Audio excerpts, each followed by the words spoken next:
Everything is fair in love and war ಅಂತಾರೆ. ಆದರೆ affair ಅನ್ನುವಂಥದ್ದು ಎಷ್ಟು ಫೇರ್? ಸದ್ಯಕ್ಕೆ ಇದೇ ರೀತಿ ಒಂದು ಘಟನೆ ಈಗ ನಡೆದಿರುವಂಥದ್ದು. ಆದರೆ ಏನಂತ ಹೇಳಿದ್ರೆ, ಮದುವೆ ಆಗಿ ಮಹಿಳೆಗೆ ಮೋಸ ಮಾಡಿರುವಂಥದ್ದು ಅವರ ಗಂಡ ಇನ್ನೊಬ್ಬರ ಜೊತೆ, ಇನ್ನೊಂದು ಮಹಿಳೆ ಜೊತೆ ಅಫೇರ್ ಇಟ್ಕೊಂಡಿರುವಂಥದ್ದು. ಸದ್ಯಕ್ಕೆ ನೊಂದ ಸಂತ್ರಸ್ತೆ ಏನು ಹೇಳ್ತಾರೆ, ಏನಕ್ಕೆ ಹೀಗಾಯಿತು, ಮದುವೆ ಆಗಿದ್ದು ಯಾವಾಗ, ಲವ್ ಮ್ಯಾರೇಜಾ ಏನು ಅನ್ನುವಂಥದ್ದನ್ನು ಅವರೊಟ್ಟಿಗೆ ನಾನು ಮಾತಾಡಿಸ್ತಾ ಹೋಗ್ತೀನಿ. ಮೇಡಮ್ ನಮಸ್ತೆ. ಸೊ ನೀವು ಮದುವೆ ಆಗಿದ್ದು ಯಾವಾಗ, ನಿಮ್ಮ ಹಸ್ಬೆಂಡ್ ಇರ್ಬೋದು ಜೊತೆಗೆ ಏನಾಗಿದೆ ಅಫೇರ್ ಅನ್ನುವಂಥದ್ದು ನಿಮ್ಮ ಕಣ್ಣಿಗೆ ಬಿದ್ದಿದೆ? 5-6 ಇಯರ್ದು ಲವ್ ಇತ್ತು ಮ್ಯಾಮ್, ಲಿವಿಂಗ್ ಟುಗೆದರ್ ಲವ್. ಆಮೇಲೆ ಕೊನೆಗೆ ಮದುವೆ ಆಗೋ ಥರ ಡಿಸಿಷನ್ ತೊಗೊಂಡ್ವಿ. ಅದು ಒಂಚೂರು ಹಿಂಗೆ ಮಾಡಿದ್ರೆ, ಬಟ್ ಮದುವೆ ಆಗಿದ್ವಿ.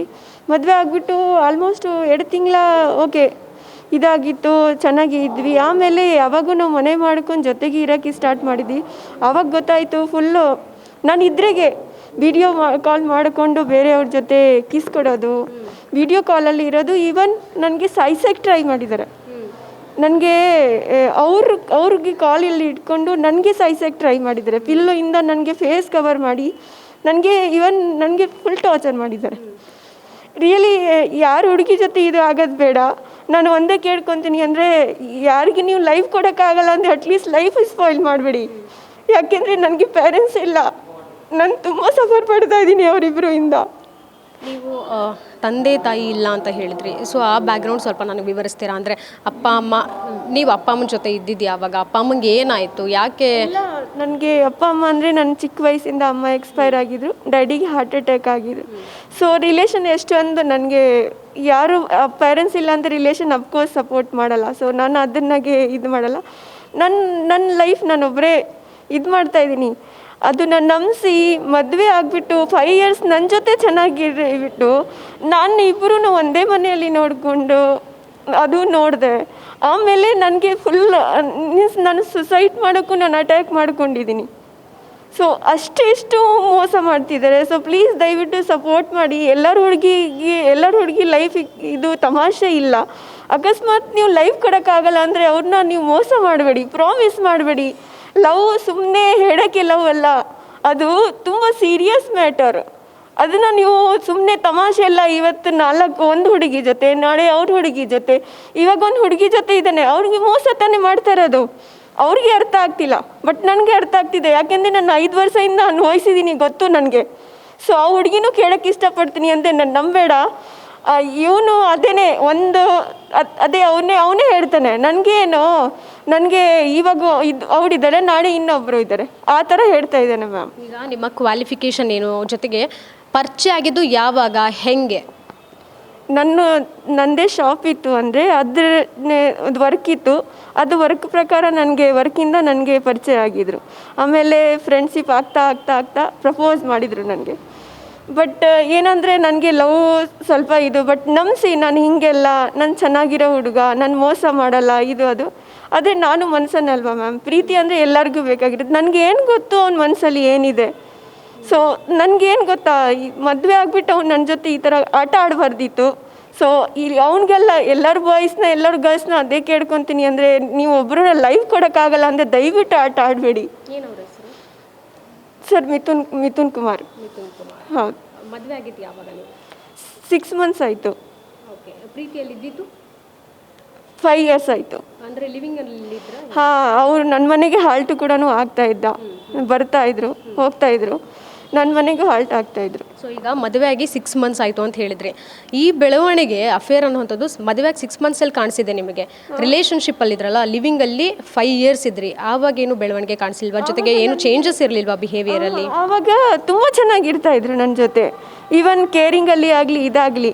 ಇತ್ತೀಚೆಗೆ ಆಗಸ್ಟ್ ಇಂದ ಒಂದು ಡ್ರಾಮಾ ನಡೆದಿತ್ತು. ಆವಾಗಿಂದ ಸ್ವಲ್ಪ ಅಂದರೆ ನಾನು ಎಷ್ಟು ಸೀರಿಯಸ್ ತಗೊಳ್ಳಿಲ್ಲ. ಏನೋ ಇರ್ಬೋದು, ಫ್ರೆಂಡ್ಸ್ ಇರ್ತಾರೆ, ನಾನು ಎಷ್ಟು ಸೀರಿಯಸ್ಗೆ ತಗೋಬಾರ್ದು. ಸೊ ನಾನು ಎಷ್ಟು ಸೀರಿಯಸ್. ಬಟ್ ಆಮೇಲೆ ಸ್ವಲ್ಪ ನನ್ನ ಕಣ್ಣಿಂದ ನೋಡಿದೆ. ಆವಾಗ ಮ್ಯಾಮ್ ಬೇರೆಯವ್ರ ಮೇಲೆ 1000 ಹೇಳ್ತಾರೆ, ಕೆಲವ್ರು ನಂಬಬೇಕು ಅನ್ಸತ್ತೆ, ಸೊ ನಂಬ್ತೀವಿ. ಬಟ್ ಈ ಇನ್ಸಿಡೆಂಟ್ ನನ್ನ ಕಣ್ಣಿಂದ ನೋಡಿದ್ದೀನಿ. ಸೊ ಅದ್ರಾಗಿ ಐ ಆಮ್ ವೆರಿ ಸಫರಿಂಗ್. ನಾನು ತುಂಬ ನೋವು ಪಡ್ಕೊತಾ ಇದ್ದೀನಿ. ಮಿಥುನ್ ಅಲ್ವಾ? ಹೌದು. ಸೊ ನಿಮ್ಮ ಹಸ್ಬೆಂಡ್ ಮಿಥುನ್ ಅವರ ಫ್ಯಾಮಿಲಿಯವರು ನಿಮ್ಮ ಮದುವೆಗೆ ಒಪ್ಕೊಂಡಿದ್ರಾ? ಒಪ್ಪಿಗೆ ಇತ್ತ ಅವ್ರಿಗೆ? ಮನೆಗೆ ಬಾರಮ್ಮ ಇಲ್ಲೇ ಇರು ಅಂತ ಏನಾದರೂ ಹೇಳಿದ್ರಾ? ಲವ್ ಮ್ಯಾರೇಜ್ ಆಗಿದ್ದಕ್ಕೆ ಅವ್ರು ಹೇಳ್ತಾ ಇದ್ದ ನಾನು ಅಮ್ಮಗೆ ಆಮೇಲೆ ತಿಳಿಸ್ತೀನಿ ಅಂತ. ಪೊಲೀಸ್ ಸ್ಟೇಷನ್ಗೆ ಎಲ್ಲ ಸ್ಟೇಟ್ಮೆಂಟ್ ಕೊಟ್ಟಿನಿ ಮದುವೆ ಆಗಿದ್ವಿ. ಸೊ ಅಲ್ಲಿ ಹೋಗಿ ಅವ್ರನ್ನು ಆಮೇಲೆ ಮಮ್ಮಗೆ ಹೇಳ್ತೀನಿ ಇವಾಗ ಮಮ್ಮಿ ಹುಷಾರಿಲ್ಲ ಅಂತ. ಸೊ ಸ್ವಲ್ಪ ಟೈಮ್ ತೊಗೊಂಡ್ರು, ಆಮೇಲೆ ಹೇಳಿದರು. ಸೊ ಈ ಮ್ಯಾಟರ್ ನಾನು ಆ್ಯಕ್ಚುಲಿ ಅವ್ರ ಅಮ್ಮಗೂ ತಿಳಿಸಿದ್ದೀನಿ, ಅವ್ರ ಮನೆಯಲ್ಲಿನೂ ತಿಳಿಸಿದ್ದೀನಿ, ನೋಡಿ ಈ ಥರ ಮಾಡ್ತಾ ಇದ್ದಾರೆ ಅಂತ. ಅವರೆಲ್ಲ ಮಾತಾಡ್ತಾರೆ, ಮೀಟ್ ಆಗ್ತಾರೆ, ಎಲ್ಲ ಮಾಡ್ತಾರೆ, ಬಟ್ ನನ್ನ ಜೊತೆ ಹೈಡ್ ಮಾಡ್ತಾರೆ. ನನ್ನ ಮಗನ ಮೀಟ್ ಆಗ್ತಿಲ್ಲ ಅಂತ ಕೂಡ ಹೈಡ್ ಮಾಡ್ತಾ ಇದ್ದಾರೆ. ಅದ್ರಾಗಿನೂ ನಾನು ಹೇಳಿದ್ದೆ, ನನಗೆ ಏನು ಅಬ್ಜೆಕ್ಷನ್ ಇಲ್ಲ, ನಿನ್ನ ಮಗ, ಯಾಕೆಂದರೆ ಪೇರೆಂಟ್ಸ್ ನನಗೆ ಇಲ್ಲ ಅಂದರೆ ನನಗೆ ಪೇರೆಂಟ್ಸ್ದು ವ್ಯಾಲ್ಯೂ ಏನು ಗೊತ್ತು. ಸೊ ನಾನು ಅವ್ರ ಪೇರೆಂಟ್ಸ್ ಜೊತೆ ಮಾತಾಡಬಾರ್ದು, ಏನು ಮಾಡಬಾರ್ದು, ನಾನು ಏನಕ್ಕೆ ಅಬ್ಜೆಕ್ಷನ್ ಮಾಡಿಲ್ಲ. ನನಗೆ ಗೊತ್ತಿಲ್ಲ ಇದು ಯಾಕೆ ಹೈಡ್ ಮಾಡ್ತಾ ಇದ್ದಾರೆ ಅಂತ. ಅದು ಕೂಡ ನಾನು ಅವ್ರಿಗೆ ತಿಳಿಸಿದ್ದೀನಿ, ನೋಡಿ ನನ್ನ ಜೊತೆ ಮದುವೆ ಆಗಿಬಿಟ್ಟು ಅವ್ರ ಜೊತೆ ಇನ್ನೂ ಬ್ಯಾಡ್ ಹ್ಯಾಬಿಟಲ್ಲಿ ಹೋಗ್ತಾ ಇದ್ದಾರೆ, ಏನು ಹೇಳ್ತೀರಾ ಅಂದರೆ ನೋಡಿ ಉಲ್ಟಾ ನನಗೇನೆ ನಿನ್ನ ಮನೆ ಹತ್ರ ಗಲಾಟೆ ಮಾಡೋಕ್ಕೆ ಬಂದಿದೆಯಾ, ಇದು ಮಾಡೋಕ್ಕೆ ಬಂದಿದೆಯಾ ಅಂತ ಹೇಳಿದರು. ಓಕೆ ಪೇರೆಂಟ್ಸ್ ಅಲ್ವಾ, ಕೋಪ ಇರುತ್ತೆ ಅಂತ ಅಂದ್ಕೊಂಡೆ, ಯಾಕೆಂದರೆ ಓಕೆ ಮದುವೆ ಆಗಿದ್ವಿ, ಕೋಪ ಇರುತ್ತೆ ಅಂದರೆ ನಾನು ಸುಮ್ಮನೆ ಆಗಿ, ಯಾಕೆಂದರೆ ದೊಡ್ಡವರು. ಬಟ್ ಅವ್ರು ಮೀಟ್ ಆಗ್ತಿದ್ದಾರೆ, ಯಾಕೆ ಹೈಡ್ ಆಗ್ತಾರೆ ನನ್ನ ಜೊತೆ? ನನ್ನ ಓಪನಾಗಿ ಹೇಳ್ಬೋದಲ್ಲ, ನನ್ನ ಅಪ್ಪ ಅಮ್ಮ ಜೊತೆ ಮೀಟ್ ಆಗಿದ್ದೀನಿ, ನಾನೇ ಕಣ್ಣಿಂದ ನೋಡಿದ್ದೀನಿ. ಸೊ ನನ್ನ ಹಸ್ಬೆಂಡ್ ಇಲ್ಲ, ಮೀಟ್ ಆಗಿಲ್ಲ ಅಂತ. ಆ ಬಗ್ಗೆ ಸಾಯಂಕಾಲ ಹೋಗಿ ಮೀಟ್ ಮಾಡ್ಕೊಂಡು ಬಂದಿದ್ದಾನೆ. ನಾನು ಕೇಳಿದ್ರೆ ಮೀಟ್ ಮಾಡ್ಕೊಂಡು ಬಂದ, ಇಲ್ಲ ಮಾಡಿಲ್ಲ. ಆಮೇಲೆ ಅಲ್ಲಿ ಹೋಗಿ ಸರಿ ಆಯಿತು, ನೀವು ಇದು ಅಲ್ಲ, ನನಗೆ ಒಂದು ಸ್ಟೇಟ್ಮೆಂಟ್ ಬರ್ದುಕೊಡಿ ಅಂತ. ಯಾಕೆಂದರೆ ನಾಳೆ ದಿವಸ ನಾನೇನಂದು ಸ್ಟೆಪ್ ತೊಗೊಳ್ತೀನಿ. ನನ್ನ ಲೈಫ್ ಆಟ ಅಲ್ಲ. ಅವ್ನು ಅಂದ್ಕೊಂಡಿದ್ದಾರೆ ಏನಂದರೆ ನನ್ನ ಸಪೋರ್ಟಿಗೆ ಯಾರಿಲ್ಲ ಅಂದರೆ ನಾನು ಏನು ಮಾಡ್ಕೊತೀನಿ ಅಂತ. ಅವನು ಓಪನಾಗಿ ಹೇಳಿದ್ದಾರೆ. ಇವ್ರು ಮಾತಾಡೋಕ್ಕೆ ಕೇಳಿದ್ದೀನಿ ನಾನು, ಇಬ್ಬರು ಮಾತಾಡ್ತಿದ್ದಾರೆ.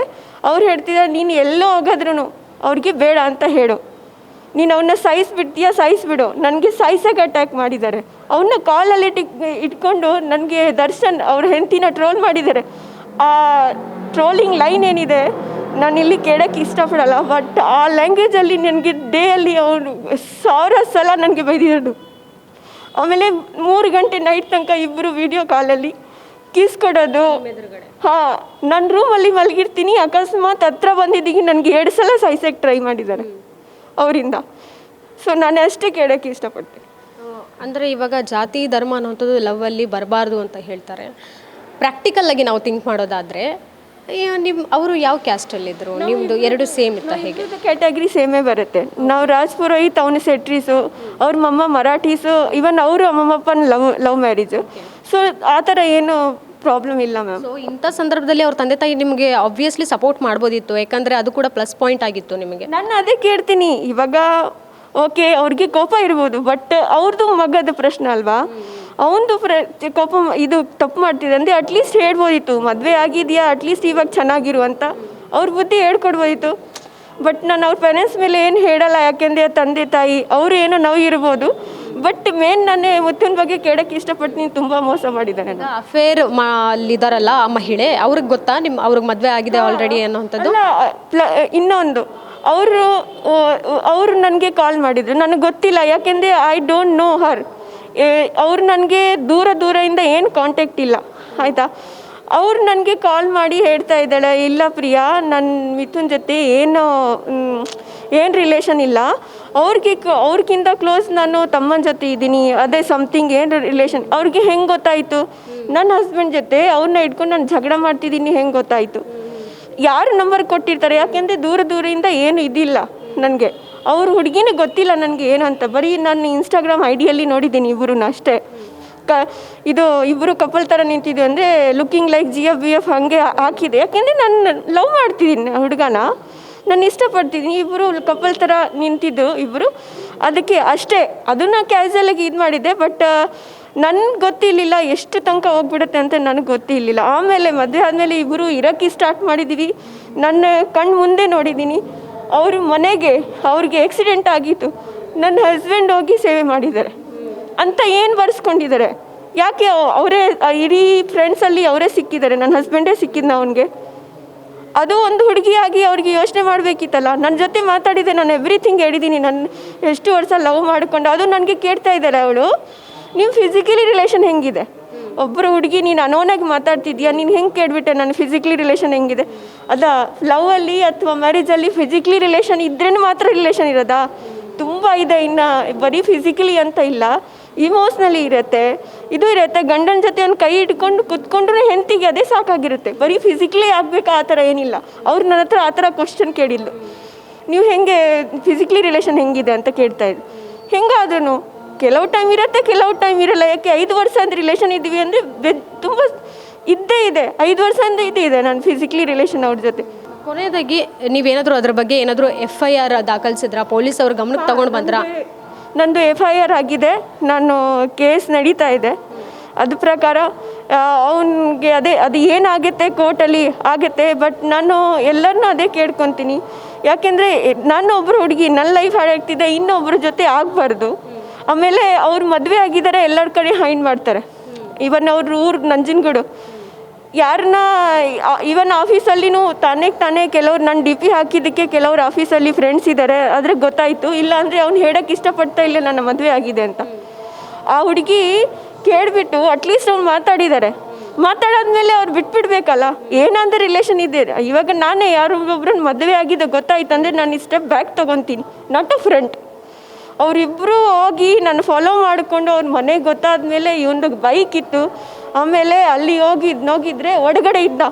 ಬಟ್ ಏನಾದರೆ ನಾನು ನಾನೇ ಕಣ್ಣು ಮುಂದೆ ನೋಡಿಕೊಂಡು ನಾನು ಇಷ್ಟು ತನಕ ಇದು ಮಾಡಿದ್ದೀನಿ. ಇಬ್ಬರೂ ಮಾತಾಡಿರೋದಕ್ಕೆ ರೆಕಾರ್ಡಿಂಗ್ ನೀವು ಏನು ಅವ್ರನ್ನ ಕೇಳ್ತಾರೆ, ಅದು ಫ್ರ್ಯಾಕ್ಚರ್ ಆಗಿದ್ದಕ್ಕೆ ನೀನು ಇದು ತಿನ್ನು, ಫಿಶ್ ತಿನ್ನು, ವಿಟಮಿನ್ D ತಿನ್ನು, ಅದೆಲ್ಲ ಕೇಳಿದ್ದೀನಿ ಮ್ಯಾಮ್. ನಾನು ಇದ್ರಿಗೆ ಸ್ನಾನ ಮಾಡೋಕ್ಕೆ ಕಾಲಲ್ಲಿ, ನೈಟ್ ಮಾಡ್ಕೊಳ್ಳೋವಾಗ 3 ಗಂಟೆ ನೈಟ್ ತನಕ ಇಬ್ಬರು ಕಾಲಲ್ಲಿ, ಅಷ್ಟೆಲ್ಲ ನಡೆದಿದೆ. ಅಂದರೆ ವೆರಿ ಟಾರ್ಚರ್ ನನಗೆ. ಅವರಿಂದ ನನಗೆ ಸಾಯಿಸೋಕ್ಕೆ, ನಾನು ಸಾಯಿಸ್ಬಿಡ್ತೀನಿ ಅಂತ ಪಿಲ್ಲೋ ತೊಗೊಂಡು ನನಗೆ ಮುಚ್ಚಿಬಿಟ್ಟು. ಈಗ ಹೆಂಡತಿಯಾಗಿ ನಿಮಗೆ ರೈಟ್ಸ್ ಇರುತ್ತೆ ಕೇಳೋ ಅಂಥದ್ದು. ಯಾಕೆ ಇನ್ನೊಬ್ರು ಹುಡುಗಿ ಜೊತೆ ನೀನು ಇಷ್ಟೊತ್ತಲ್ಲಿ ಮಾತಾಡ್ತಾ ಇದ್ದೀಯಾ ಅನ್ನೋ ಅಂಥದ್ದು ನೀವು ಕೇಳಿದ್ರಾ? ಅದಕ್ಕೆ ಏನು ರಿಯಾಕ್ಟ್ ಮಾಡಿದ್ರು? ಕೇಳಿದ್ರೆ ಮೇಡಮ್, ಎಷ್ಟು ಸಲ ಕೇಳೋಕೆ ಹೋದ್ರೆ ಎಷ್ಟು ಸಲ ಅವ್ರಿಗೆ ಕಾಲಲ್ಲಿ ತೊಗೊಂಡು ನನಗೆ ಹೊಡಿತಾ ಇದ್ದ. ಅಂದಮೇಲೆ ನೀನು ನನಗೆ ಆ ಥರ ಆ ವರ್ಲ್ಡ್ ಅಲ್ಲಿ ಬೈದಿದ್ದಾನೆ ಅವ್ನು ನನಗೆ. ಈಗ ಸಾಯಿಸೋಕೆ ಪ್ರಯತ್ನ ಯಾಕೆ ಮಾಡಬೇಕು? ಇಷ್ಟ ಇಲ್ಲ ಅಂತ ಹೇಳಿದ್ರೆ ದೂರ ಇರಬಹುದಿತ್ತು. ಯಾಕೆ ಸಾಯಿಸೋವಂಥ ಪ್ರಯತ್ನ ಮಾಡಿದ್ದು? ಇವಾಗ ಅದೇ ನನ್ನ ಕಣ್ಣಿಂದ ನೋಡ್ತಾ ಇದೀನಲ್ಲ. ಇಲ್ಲ ಮಿಥುನ್, ನಾನು ಅವನ್ನ ಸಿಂಪಲ್ಲಾಗಿ ಇದು ಗೊತ್ತಾದ್ಮೇಲೆ ಅವನ್ನ ನನಗೆ ತುಂಬ ಹೇಳಿದೆ, ಈ ಥರ ಮಾಡಬೇಡ, ತುಂಬ ನುಗ್ತಾ ಇದೆಯಾ, ನಿನಗೆ ಚೀಪಾಗಿ ಇಟ್ಕೊಂಡೆ. ಯಾಕೆಂದರೆ ಆ ಹುಡುಗಿ ಜೊತೆ ನಾನು ಕೇಳಿಸ್ಕೊಂಡೆ, ಅಳ್ತುಕೊಂಡು ಮಾತಾಡ್ತಿದ್ದ, ನೀನು ಬೇಗ ಬರಬೇಕು, ಅವ್ರ ಊರ ಕಡೆ ಹೋಗಿದ್ಲು. ನನ್ನ ಗಾಡಿನ ತೊಗೊಂಡು ಅವ್ನು ಡ್ರಾಪ್ ಮಾಡಿದ್ದಾನೆ ಅವನ್ನ. ನನಗೆ ಎವ್ರಿಥಿಂಗ್ ಗೊತ್ತು, ನನಗೆ ಎಲ್ಲ ಕ್ಲಿಯರ್ ಆದಮೇಲೆ ನಾನು ಅವ್ರ ಮನೆ ಹತ್ರ ಹೋಗಿದ್ದೀನಿ. ಮನೆ ಹತ್ರ ಹೋಗಿ ಎಲ್ಲರ ಹತ್ರ ಕನ್ಫರ್ಮೇಷನ್ ತೊಗೊಂಡು, ಹೌದು ನನ್ನ ಗಂಡ ಅಲ್ಲಿಗೆ ಹೋಗ್ತಾ ಇದ್ದಾನೆ. ಒಬ್ಬರು ಹುಡುಗಿ ಇರ್ತಾರೆ ಮ್ಯಾಮ್, ಇನ್ನು ಪದೇ ಹೋಗೋಕ್ಕೆ ಏನು ಅವಶ್ಯಕತೆ ಇದೆ? ಯಾರು ಫ್ರೆಂಡ್ಸ್ ಇಲ್ಲಿ ಈ ಥರ. ಅದು ಮೊನ್ನೆ ಹೋಗಾಗ ಫುಲ್ ನೈಟ್ 9:30 ಆಗಿದೆ, ಫುಲ್ ಡೋರ್ ಎಲ್ಲ ಕ್ಲೋಸ್. ನೋಡ್ತಾ ಇದ್ದೀನಿ ಅಂತ ನನ್ನ ಗಂಡ ಒಳಗಡೆ ಇದ್ದಾನೆ. ಈಗ ಮದುವೆ ಆಗಿ 6 ಮಂತ್ಸ್ ಆದಮೇಲೆ ಯಾವಾಗ ನಿಮಗೆ ವಿಚಾರ ಗೊತ್ತಾಗಿದ್ದು ಅವ್ರ ಅನೈತಿಕ ಸಂಬಂಧ ಇದೆ ಅಂತ? ನಾವು ಜೊತೆಗೆ ಇನ್ನೊಂದು ಮನೆ ಮಾಡಿಕೊಂಡು ಜೊತೆಗೆ ಇರೋಕ್ಕೆ ಸ್ಟಾರ್ಟ್ ಮಾಡಿದೆ. ಡೇ 1ಇಂದ ಮನೆಯಿಂದ 9 o'clock ಹೋಗೋದು, ನೈಟ್ ಬರ್ತಾನೆ ಇಲ್ಲ ಅಂದೇ ಇಲ್ಲ. ನಾನು 12 o'clock I can't come home, ಒಂದು ಮೆಸೇಜ್ ಹಾಕ್ಬಿಡೋದು. ಇಲ್ಲ ಕಾಲ್ ಮಾಡಿದ್ರೆ ಯಾಕೆ ಪದೇ ಟಾರ್ಚರ್ ಅಂತೆ. ಇವಾಗ ನನ್ನ ವೈಫ್ ಅಮ್ಮ ಇದ್ರೂ ಕೇಳ್ತಾರೆ, ನೀನು ಎಲ್ಲಿ ಇದ್ದೆ, ಏನು ಮಾಡ್ತಿದ್ದೆ ಅಂದರೆ ಅದು ಕೇಳಿದ್ರೆ ಅವ್ನಿಗೆ ಟಾರ್ಚರ್ ಅಂತೆ. ₹1 ಸಪೋರ್ಟ್ ಇಲ್ಲ. ಓಕೆ ಆಯಿತು, ಲಿವ್ ಇಟ್. ಮಾರುತಿ ಸುಜುಕಿ ಪ್ರಥಮ ಮೋಟರಲ್ಲಿ, ರಾಜಾಜಿನಗರ. ವಿಜಯನಗರ ಇದ್ದೀವಿ. ಈಗ ನೀವು ಹೇಳಬಹುದಿತ್ತಲ್ವ, ಅಕಸ್ಮಾತ್ ನಿಮಗೆ ಅಷ್ಟೊಂದು ಟಾರ್ಚರ್ ಸಹಿಸ್ಕೊಳಕ್ಕಾಗ್ತಿಲ್ಲ, ಫಿಸಿಕಲಿ ಅವ್ನು ಹರಾಸ್ ಮಾಡ್ತಿದ್ದಾನೆ ನಿಮ್ಮ ಮೇಲೆ ಅಂತ ಹೇಳಿದಾಗ, ಆ ವ್ಯಕ್ತಿ ಹರಾಸ್ ಮಾಡ್ತಿದ್ದಾರೆ ಅಂದಾಗ, ನನಗೆ ಬೇಡ ನೀನು ಅಂತ ನೀವು ಯಾಕೆ ದೂರ ಹೋಗುವಂತಹ ಡಿಸಿಷನ್ ತೆಗೆದುಕೊಳ್ಳಿಲ್ಲ? ಮೇಡಮ್, ಮದುವೆ ಆಗಿರೋದು ಒಂದು ನಾರ್ಮಲ್, ಎಲ್ಲರಿಗೂ ಗೊತ್ತು. ಹೆಣ್ಮಕ್ಳಿಗೆ ಮದುವೆ ಆದಮೇಲೆ ಸ್ವಲ್ಪ ನಾನು ಅಂದ್ಕೊಂಡೆ, ಇವಾಗ ಅಮ್ಮ ಅಪ್ಪ ಸ್ವಲ್ಪ ಜಗಳ ಮಾಡಿದ್ದಾರೆ, ಮೂಡ್ ಅಪ್ಸೆಟ್ ಇರ್ಬೋದು ಅಂತ ಫಸ್ಟ್ ಇದು ಮಾಡಿಕೊಂಡೆ. ಯಾವಾಗೂ ಸ್ವಲ್ಪ ಡೌಟ್ ಬರೋಕ್ಕೆ ಸ್ಟಾರ್ಟ್ ಆಯಿತು ಅಂದರೆ ಆವಾಗ ನನಗೆ ಫುಲ್ಲು ಶಾಕ್ಡ್. ನಾನೇ ಅಟ್ಯಾಕ್ ಮಾಡಿದ್ದೀನಿ, ಪಾಯ್ಸನ್ ತೊಗೊಳಕ್ಕೆ ನಾನೇ ಟ್ರೈ ಮಾಡಿದ್ದು, ನಾನೇ ತೊಗೊಂಡ್ಬಿಟ್ಟಿದ್ದೆ. ನನಗೆ ಹೊಡೆದಿದ್ದಾನೆ. ಹಾಸ್ಪಿಟಲ್ ಕರ್ಕೊಂಡು ಹೋಗಂತೆ, ಹೋಗಿ ಈ ಟ್ಯಾಬ್ಲೆಟ್ ತಗೋ, ಆಮೇಲೆ ನೋಡ್ತೀನಿ ಬರ್ತೀನಿ ಇದು ಮಾಡ್ತೀನಿ ಅಂದರೆ ಹಾಸ್ಪಿಟಲ್ ಕರ್ಕೊಂಡು ಹೋಗಿಲ್ಲ. ಆಮೇಲೆ ನಾನೇ ಹೋಗಿದ್ದಕ್ಕೆ, ಯಾಕೆ ಗೌರ್ಮೆಂಟ್ ಹಾಸ್ಪಿಟಲಲ್ಲಿ ಹೋಗಿದೆ, ಅಮೌಂಟ್ ಇರಲಿಲ್ಲ. ಇವಾಗ ಪ್ರೈವೇಟ್ ಹಾಸ್ಪಿಟಲ್ಗೆ ಹೋಗಿ ನಾನು ಹೊಡೆದಿರೋ ಕಂಡೀಷನ್ಗೆ ಏನಿಲ್ಲ ಅಂದರೆ 1000-2000 ಖರ್ಚಾಗ್ತಿತ್ತು. ನಾನು ಆ ಟೈಮಲ್ಲಿ ಇರಲಿಲ್ಲ ನನ್ನ ಹತ್ರ. ಇವನು ಆವಾಗೆ ಆ ಹುಡುಗಿನ ಬಿಟ್ಟು ಆಮೇಲೆ ವರ್ಕಿಗೆ ಸ್ಟಾರ್ಟ್ ಮಾಡಿದ್ದ. ವರ್ಕಿಗೆ ನಾನೇ ಗಾಡಿ ಕೊಟ್ಟೆ. ಅವ್ನ ಕೈಗೆ ಸ್ವಲ್ಪ ಏಟಾಗಿದೆ ಅಂದರೆ ನಾನು ಗಾಡಿ ಕೊಟ್ಟೆ, ಡಿಯೋ ನನ್ನ ಗಾಡಿ ಕೊಟ್ಟೆ, ಸರಿ ಮಾಡ್ಕೊ ಅಂತ. ಎಷ್ಟು ಮಾಡಾದ್ಮೇಲೆ ಮನೆ ನಾನು ಮಾಡಿಕೊಟ್ಟೆ. ಅವನಿಗೆ ಜಸ್ಟ್ ಮನೆ ನಡೆಸ್ಬೇಕಿತ್ತು, ಅದನ್ನು ನನಗೆ 1 ರೂಪಾಯಿ ಸಪೋರ್ಟ್ ಮಾಡಿಲ್ಲ. ಇವನ್ ಮದುವೆ ಆಗಿದೆ, ಮದುವೆಗೆ ಅವನು 1 ರೂಪಾಯಿ ಕೂಡ ಖರ್ಚು ಮಾಡಿಲ್ಲ. ಎಲ್ಲ ನನ್ನ ಕೈಯಲ್ಲಿ ಖರ್ಚು ಮಾಡಿಸಿ ನಾನು ಆಮೇಲೆ ಕೊಡ್ತೀನಿ ಅಂತ ಅದನ್ನು ಕೊಟ್ಟಿಲ್ಲ. ಈಗ ನಿಮ್ಮ ಪರ ಲಾಯರ್ ಯಾರಾದರೂ ಇದ್ದಾರಾ ವಾದ ಮಾಡೋದಕ್ಕೆ ನಿಮ್ಮ ಸಪೋರ್ಟ್ಗೆ? ಇವಾಗ ಎಷ್ಟು ಮುಂದೆ ಇನ್ನೂ ಕೇಸ್ ಹೋಗಿಲ್ಲ, ಇವಾಗ ಹೋಗ್ತದೆ. ಜಸ್ಟ್ FIR ಆಗಿ ಅವ್ರದ್ದು ಏನೇನೋ ನನಗೆ ಗೊತ್ತಿಲ್ಲ ಮ್ಯಾಮ್, ಯಾಕೆಂದರೆ ಇದು ಯಾವ ಥರ ಹೋಗುತ್ತೆ, ಇದು ಫಸ್ಟ್ ಟೈಮ್ ಫಾರ್ ಮೀ. ನನಗೆ ಅದ್ರ ಬಗ್ಗೆ ಏನು ಗೊತ್ತಿಲ್ಲ. ನೆಕ್ಸ್ಟ್ ನೋಡೋಣ, ಇನ್ನು ಯಾರನ್ನ ಇದು ಮಾಡಿಲ್ಲ ನಾನು. ಈಗ ಮಿಥುನ್ ಅವರು ಎಲ್ಲಿದ್ದಾರೆ? ಏನಾದರೂ ಕಾಂಟ್ಯಾಕ್ಟ್ ಮಾಡಿದ್ರೆ ಅವ್ರ ಜೊತೆ ಮಾತನಾಡೋದಕ್ಕೆ? ಇಲ್ಲ, ಅವನು ಎಲ್ಲ ಕಡೆ ಬ್ಲಾಕ್ ಮಾಡಿದ್ದಾರೆ. ಸೊ ನನಗೆ ಏನು ಕಾಂಟ್ಯಾಕ್ಟ್ ಇಲ್ಲ. ಅವ್ರ ಫ್ಯಾಮಿಲಿಯವರು ಕಾಂಟ್ಯಾಕ್ಟ್ ಇಲ್ಲ? ಇಲ್ಲ, ಯಾರ ಜೊತೆ ಕಾಂಟ್ಯಾಕ್ಟ್ ಇಲ್ಲ. ಸೊ ಈಗ ನೆಕ್ಸ್ಟ್ ನಿಮ್ಮ ನಿರ್ಧಾರ ಏನು? ಏನಾದರೂ ಡಿವೋರ್ಸ್ ಕೊಟ್ಬಿಟ್ಟು ಸೈಲೆಂಟ್ ಆಗ್ತೀನಿ ಅನ್ನೋ ಥರದ, ಅಥವಾ ಇವಾಗ ನನಗೆ ಅದೇ ನ್ಯಾಯ ಬೇಕು, ಆಮೇಲೆ ನಾನು ಇದ್ರ ಬಗ್ಗೆ ಮಾತಾಡಿದೆ. ಯಾಕೆಂದರೆ ಇದು ಲೈಫ್ ಪ್ರಶ್ನೆ, ಡಿವೋರ್ಸ್ದ ಪ್ರಶ್ನೆ ಅಲ್ಲ ಇದು. ನನ್ನ ಜೊತೆ ತುಂಬಾ ಇಬ್ಬರು ಆಟ ಆಡಿಸ್ಬಿಟ್ಟು ಅದೇ ಬೇಕಿತ್ತು ಅಂದರೆ ಅವ್ನು ಪೊಲೀಸ್ ಸ್ಟೇಷನಲ್ಲೇ ಹೇಳ್ಬೋದಿತ್ತು, ನೀನು ಏನು ಮಾಡ್ತೀಯ, ನನ್ನ ಮದುವೆನೇ ಆಗಲ್ಲ, ದಟ್ಸ್ ಇಟ್. ನಾನು ಕಂಪ್ಲೇಂಟ್ ಕೊಟ್ಟಿದ್ದೆ, ಅಲ್ಲೇ ಫಿನಿಶ್ ಆಗ್ತಿತ್ತು. ನೀನು ಅದನ್ನು ಭಯ ಪಡ್ಕೊಂಡು ಇವಾಗ ಏನಕ್ಕೆ ಇದು ಮಾಡ್ತಾ ಇದೀಯ ಅಂತ. ಎಲ್ಲಿ ಕಂಪ್ಲೇಂಟ್ ಕೊಟ್ಟಿದ್ದೀರಾ? ವಿಜಯನಗರಲ್ಲಿ ಕಂಪ್ಲೇಂಟ್ ಎಲ್ಲ ಆಗಿದೆ, ನಮ್ಮದು FIR ಎಲ್ಲ ಆಗಿದೆ. ಈಗ ನಾಳೆ ಏನಾದರೂ ಅದರದ್ದು ಮಾತುಕತೆ? ಹಾಂ, ನಾಳೆ ಸ್ವಲ್ಪ ಇದೆ, ನೋಡಬೇಕು. ಥ್ಯಾಂಕ್ ಯು ಸೋ ಮಚ್ ಮಾತನಾಡಿದ್ದಕ್ಕೆ. ಇದಿಷ್ಟು ನೊಂದ ಸಂತ್ರಸ್ತೆ ಅವರ ಮಾತಾಗಿತ್ತು. ನಿಜಕ್ಕೂ ಬೇಜಾರಾಗುತ್ತೆ. ಏನಂತ ಹೇಳಿದರೆ ಅನೈತಿಕ ಸಂಬಂಧ ಅನ್ನುವಂಥದ್ದೇ ಎಷ್ಟೋ ಮನೆಗಳಲ್ಲಿರ್ಬೋದು ಮನಸ್ಸುಗಳನ್ನು ಒಡೆದು ಹಾಕುತ್ತೆ. ಅಂಥ ಸಂದರ್ಭದಲ್ಲಿ ಮಹಿಳೆಯಾಗಿ ಗಟ್ಟಿಯಾಗಿ ನಿಂತು ನನಗೆ ಡಿವೋರ್ಸ್ ಬೇಡ, ನನ್ನ ಗಂಡ ನನ್ನ ಜೊತೆ ಅಚ್ಚುಕಟ್ಟಾಗಿ ಸಂಸಾರ ಮಾಡ್ಕೊಂಡಿದ್ದರೆ ಸಾಕು ಅನ್ನುವಂಥದ್ದನ್ನು ಆ ಮಹಿಳೆ ಹೇಳ್ತಿರುವಂಥದ್ದು. ಕ್ಯಾಮ್ರಾ ಪರ್ಸನ್ ವಿನಯ್ ಜೊತೆಗೆ Keerthi Patil, guarantee news, Bengaluru. Guarantee news, ಸುದ್ದಿ ಖಚಿತ, ನ್ಯಾಯ ನಿಶ್ಚಿತ.